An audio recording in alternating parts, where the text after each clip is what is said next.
بسم اللہ الرحمن الرحیم۔ معزز محتشم سامعین و حاضرین، آج ایک بڑی اہم ویڈیو کے ساتھ آپ کی خدمت پہ حاضر ہوں۔ چند دن قبل گورنر سندھ کامران ٹیسوری صاحب کے جو گورنر ہاؤس تھے، وہاں پر ایک کانفرنس ہوئی۔ وہاں پر دعوت اسلامی کے جو عہدیداران ہیں ان میں سے بھی کچھ احباب کو مدعو کیا گیا، جن میں رکن شورا حاجی عبدالحبیب اتاری صاحب جو ہیں وہ سر فہرست ہیں، ان کو بھی مدعو کیا گیا۔ معزز سامعین، مسئلہ تب خراب ہوا جب اس کانفرنس کے اندر کچھ عجیب سی باتیں گورنر سندھ صاحب کی طرف سے کی گئیں، کچھ اعلانات کیے گئے جو کہ ان کے حکومتی عہدیداران ہونے کے حیثیت سے اس وقت انہوں نے کیے تھے۔ مسئلہ تب بنا کہ جب کچھ دعوت اسلامی کے مخالفین لوگ جو تھے، حاسدین معاندین جو تھے، انہوں نے اس ویڈیو کو ایشو بنایا اور اس کو سامنے رکھ کر انہوں نے دعوت اسلامی پہ تنقید شروع کر دی اور کہا جی دیکھیں دعوت اسلامی والے کیا کر رہے ہیں۔ دعوت اسلامی والے جناب والا یہ گانے بازوں کی طرف جناب والا جانے لگ گئے ہیں۔ دعوت اسلامی والے جو ہیں یہ جناب والا خرافات بجانے لگ گئے ہیں۔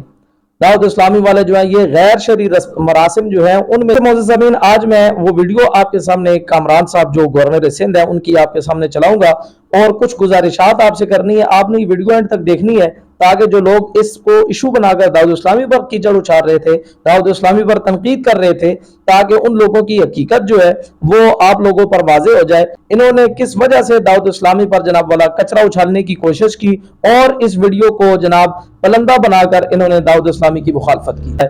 انشاءاللہ جو حق بات ہوگی وہ آپ کے سامنے میں کرنے کی کوشش کروں گا۔ آپ دیانتداری کے ساتھ یہ ویڈیو دیکھیں اور پھر اپنے کامنٹ جو ہیں ان میں اظہار خیال فرمائیں۔ 7 اگست کو دروازے کھلے ہوں گے اور آپ کے لیے یہ governor house MQM Pakistan Rahat Fateh Ali کو گورنر ہاؤس بلا رہی ہے۔ آپ راحت فتح علی کو یہاں ایسے بیٹھ کے سنیں گے۔ جتنے یہاں موجود ہیں سب انوائٹڈ ہیں۔ 7 اگست شام 7:30 بجے۔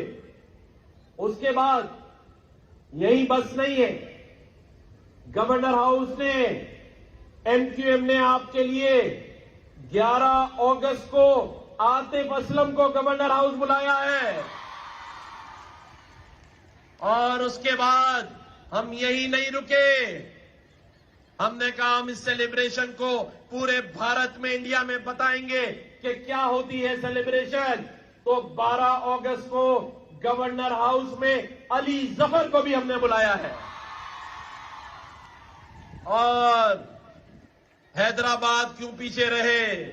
انیس بھائی بھی یہاں کھڑے ہیں، تو انیس بھائی نے کہا حیدرآباد میں کچھ ہونا چاہیے۔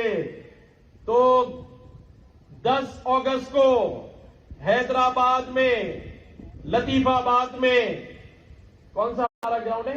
باغ جناح گراؤنڈ میں علی ظفر حیدرآباد میں بھی پرفارم کرے گا انشاءاللہ تعالی۔ ارے بھائی حیدرآباد والوں کے لیے تالیاں تو بجاؤ۔ تو انشاءاللہ تعالی یہ ساری سیلیبریشن یہاں روزانہ جاری اور ساری رہے۔ آپ نے گورنر سندھ کی گفتگو سنی۔ اب میں آپ سے پوچھنا چاہتا ہوں جو لوگ جو ہیں دعوت اسلامی کے اوپر تنقید کرتے ہیں اس ویڈیو کو لے کر اور کہتے ہیں جی دیکھیں دعوت اسلامی کے کام چیک کریں، یہ کیا کام کر رہی اور یہ دیکھیں کہ خرافات کے اندر لگ گئی، میں ان لوگوں سے پوچھنا چاہوں گا کہ جناب کیا اس کانفرنس کے اندر حاجی عبدالحبیب اتاری صاحب نے یہ اعلان کیا ہے یا دعوت اسلامی کی ایما پر یہ حکم ہو رہا ہے یا مجلس شورا جو دعوت اسلامی کی ایک باضابطہ تنظیم کا ایک حصہ ہے، کیا اس مجلس شورا کے کسی رکن نے یہ حکم دیا تھا؟ یہ تو ایک حکومتی بندہ ہے، اس کی اپنی کچھ ذمہ داریاں تھی اور کچھ جناب والا اس کے اپنے لوگوں کے ساتھ میل جول تھے اور اس کو ظاہر ہے سیاسی بندہ ہے، اس نے سب کو لے کے چلنا ہوتا ہے۔ میں یہ نہیں کہہ رہا کہ وہ ٹھیک کر رہا ہے، اللہ ان کو بھی ہدایت عطا فرمائے، لیکن اس نے جو کچھ کیا یہ غیر متوقع طور پر کیا۔ حاجی عبدالحبیب اتاری صاحب جو لوگ کہتے ہیں جی وہ وہاں پر موجود تھے، تو ان کو بالکل قطعاً اس چیز کا علم نہیں تھا کہ آج یہاں پر گورنر سندھ جو ہے اس نے ہمیں بھی بلایا تو اور یہاں پر یہ اعلان وہ کرنے لگا ہے۔ تو اب گورنر نے اعلان کیا تو اس میں حاجی عبدالحبیب اتاری صاحب کا کیا قصور ہے؟ اور جو کچھ احباب سٹیج کے نیچے بیٹھے ہوئے تھے کرسیوں کے اوپر، ان لوگوں کے بھی علم میں اس بات کا قطعاً جو ہے وہ جناب علم نہیں تھا ان کو کہ گورنر سندھ صاحب جو ہے وہ اس طرح کی بات کرنے لگے۔ تو خدا رہا ان چیزوں کو لے کر دعوت اسلامی پہ تنقید کرنا، انگلی اٹھانا بند کریں۔ اگر آپ نے دعوت اسلامی کی خدمات دیکھنی ہے تو آپ مدنی چینل کو دیکھیں جو اتنے سالوں سے کام کر رہا ہے اور فی سبیل اللہ کام کر رہا ہے، اخلاص کے طور پر کام کر رہا ہے، اور جناب سنیوں کا جو پیسہ ہے وہ حقیقی جگہ پہ لگا رہا ہے، لوگوں کو دین اسلام کی تبلیغ کر رہا ہے۔ آج تک دعوت اسلامی نے مدنی چینل پر کسی عورت کا